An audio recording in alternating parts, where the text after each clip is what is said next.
With Coach Tommy Pursley out at Northeast Guilford. Just finished up a practice on a Friday and a lot of work being done. You had to work these kids pretty hard today, Coach, trying to get all this done in a kind of a short time frame as you get ready for the season, just about a couple weeks away. Yeah, you really are pressed. I think when we started, we had 12 practices before our first game. So we are really under the gun to get a lot of stuff in. But, you know, it's not like I saw these kids for the first time Monday. We had spring workouts. We had a mini camp. We've done stuff all summer. So we've been working and doing things all summer. But now you're really under the gun and being pressed a little bit more just because of the urgency of 12 days from now, we got to play. And looking at today's workout, pretty good numbers, good turnout here. Yeah, we're real pleased. We used to get 120 or more out for over a decade, and then when the lines got redrawn and Northern opened, our school didn't really drop numbers, but our school changed. And so for the last 4 years, we've been getting about 80 kids. This year, we're back up to 100. I don't know why the turnaround suddenly this year, but we're happy about it. So we've got right at 100 out here today, which is better than it's been the past 4 years, but not as good as it was for the previous decade.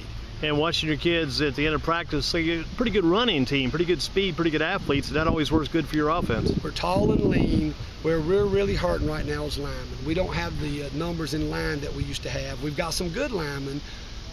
We just don't have a lot of depth, so we got to deal with that. Probably got to teach the kids to hold the blocks 5 seconds, 3 seconds, let those big speedy backs get through there and get gone, right? Well, the issue we have a lot of times is our wideouts, because they're blockers, and we do a great job with that. Coach Sis does a great job teaching it. We get more holding calls out there because they have to block so long. They don't hold. But when you block a kid 3, 4, 5 seconds and their other coaches start screaming he's holding, the officials a lot of times will throw a flag, and that's one of my pet peeves because our guys do a great job. But they do get called for holding on the perimeter more than we get called inside. It's like to be kind of a science in that too, teaching a kid to hold that block for a long time. He's got to probably involve strength and also position of that block as well. Positioning is the most important thing. It's like playing defense in basketball. You just want to shadow the guy, mirror the guy, screen him. You don't have to go out there and dominate him and knock him down. It's just getting his way. And our receivers do a great job of that. Then you let the back cut off your block.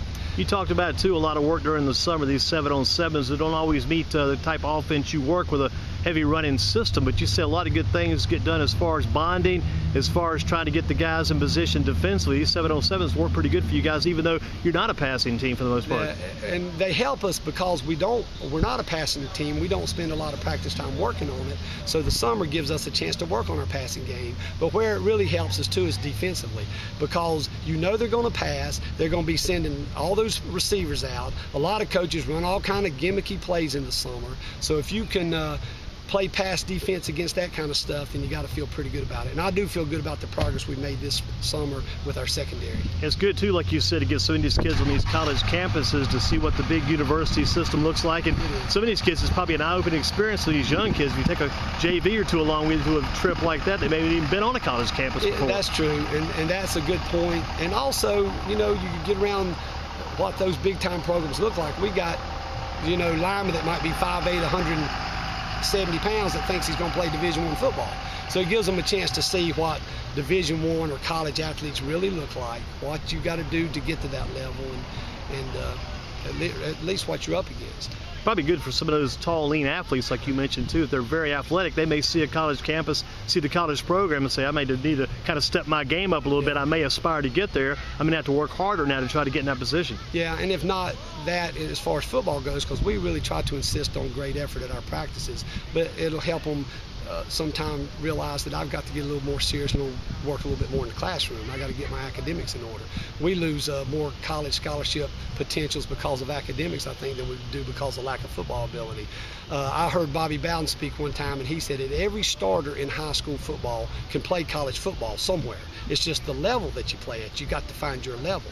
Most Division III schools are dying for good high school football players. A lot of Division II schools who give scholarships are looking. So we've got some players that can play college football at some level.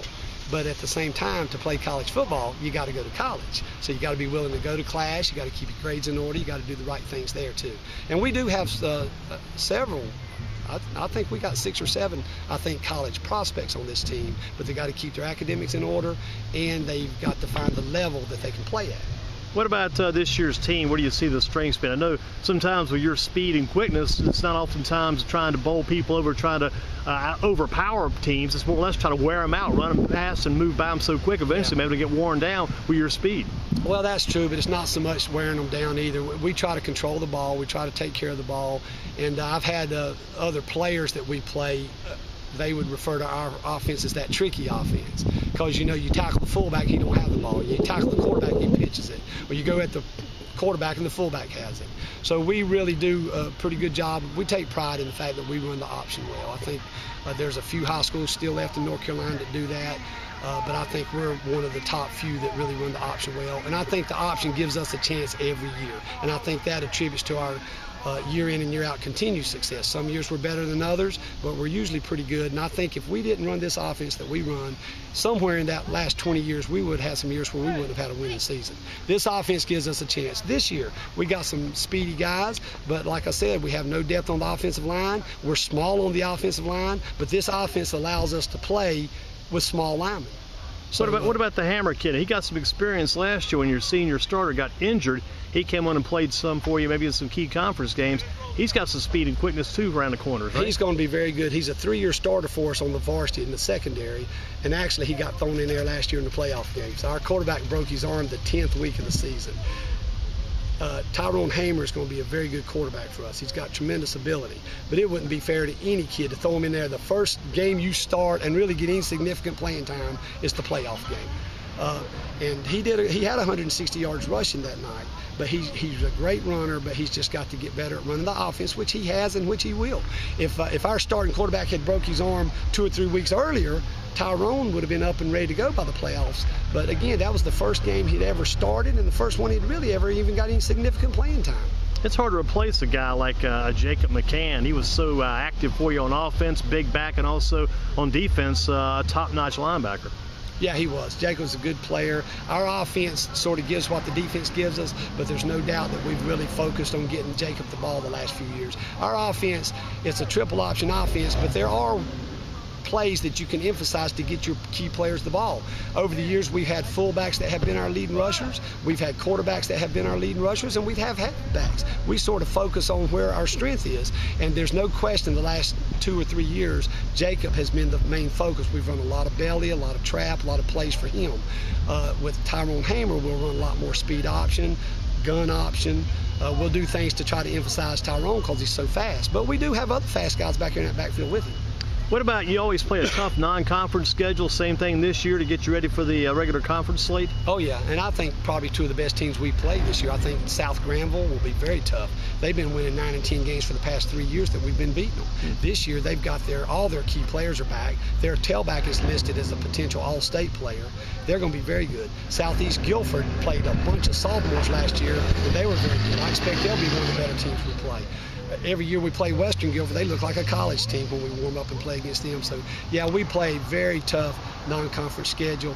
But, we don't really worry about that so much. We schedule who we got to schedule, and we just play. And we just try to get better on a weekly basis and take a lot of pride in the fact that we're going to usually play hard and we're usually going to play good. And if it's a close game, we got confidence that we can pull it out at the end. What about the conference schedule this year? Do you see Northeast and Southern? A lot of people have said you two may be up at the top. And they lost the quarterback, Jamie Cunningham, lost the receiver, Matt Colvin, 2 good combo players there, but they got the running back again. I think the Mosley kid returned, so you see pretty good competition between you two guys, maybe toward the top. Yeah, but our conference, the coaches in our conference do a great job. They're always very well coached. The teams that we have the most trouble with aren't necessarily the very athletic team. It's the disciplined team, because you've got to be disciplined to play our offense. In the last few years, we've averaged over 35 points a game. Last year, we won three football games where we gave up more than 30 points and still won. What we're really trying to focus on is getting our defense better, and I think we have. I think we're going to see some improved play on our defense. Our offense has averaged about 35 points a game for 20 years. Our team ebbs and flows with the defense, so we've got to do a better job on defense. But in answer to your question, I think Southern, they do a great job and they'll be good. I'm anxious to see how they're going to change, because when you got somebody like Cunningham at quarterback, you can spread it out and run the ball and throw the ball. So it's going to be interesting to see what they do with their offense now. I think Asheboro, they do a great job of defending the triple option. They probably do as good a job as anybody we play. They're going to be tough. The coaches at Ledford, they used to coach, the head coach there used to coach at High Point Central with Gary Whitman. He's very familiar with this offense. So I think our conference overall is going to be tough. North Forsyth always has tremendous athletes. So I think it's going to be a tough conference season like it always is, but hopefully we can hang in there every week, stay healthy, and have a chance to win it again. What keeps the juices flowing after all the years of coaching, working, keeping this job going? What keeps the juices flowing, keeping you back out here every year? Well, I love being around teenagers and see them grow and develop and progress and have success. There's nothing better than to take a group of individuals and mold them into a team and watch them grow and watch them enjoy what we're doing. That's what I really like. I think I could coach till I die. I do worry about, the 9 to 4 routine in the schools. You put in 35 years of that, and it does make you get to the point where you wonder about that sometime. But I'm fortunate that I've got good coaches, good assistants. I have most of the football players in my classes in weight training, so I basically get to coach them all day. And I just enjoy watching teenagers develop and come around and grow into mature young men, and watching a group of individuals come into a team. And I enjoy watching them have success. I always ask you about your son. Do you think he was coaching on the college level for a good while. You think he'll ever come out to the high school level, or is he pretty much going to be a college coach for life? We think, and he thinks, and his plan is to be a college coach. He's at Brevard College. He got that job right out of college, and which was an excellent starting job. He's been there. He's getting ready to start his 4th season. They've now made him recruiting coordinator, and he's like Coach Hamilton's right-hand man. He really enjoys college coaching, and that's the route he wants to go, and that's sort of the route we're encouraging him to go. You've sent a few of your players up to him too, right? We have. He actually got 2 up there 3 years ago, and they were starters until they got into a little bit of trouble, and then we sent another one up there last year, and he stayed through a season, and he's back home now. That's the unfortunate thing, is we have so many kids, it seems like, get an opportunity to go to college and get it paid for and get a college education, but some of them, they just don't know what college is about. Maybe they don't have the support structure they need from home, but for whatever reason, a lot of them don't make it much past that first year or two. All we can do is give them the opportunity and hope they take the chance with it. I think 3 years ago, we had the most scholarships in the county. We had 6 young men go to college, and I think there's 1 of them left.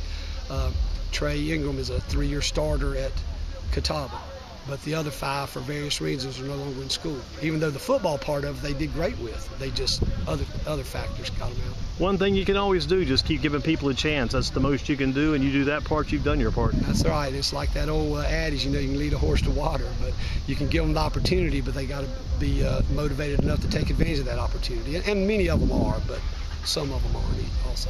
Coach, good luck to you. You got a lot of things going on. Your plate is full. Good luck to you this season. Good to speak with you today. I know the Northeast people will be glad to hear what you have to say about the upcoming year.